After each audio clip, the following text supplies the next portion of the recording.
அனைத்து உறவுகளுக்கும் வணக்கம். சென்னை தலைநகரில் தூய்மை பணியாளர்கள் அவர்களது வாழ்வாதார கோரிக்கைகளுக்காக போராடி வருகிறார்கள்.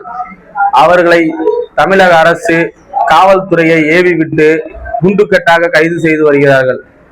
தமிழ்நாடு முழுவதும் தூய்மை பணியாளர்களின் ஊதியங்களை சுரண்டும் நபர்களுக்கு தமிழக அரசு துணை போகிறது.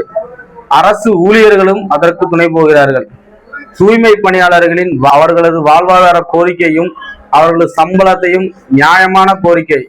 அதை கேட்டு போராடினால் தமிழக அரசு இந்த அளவுக்கு தரைக்குறைவாக நடந்து கொள்வதை ஆதித்தமிழர் மக்கள் பேரவை வன்மையாக கண்டிக்கிறது.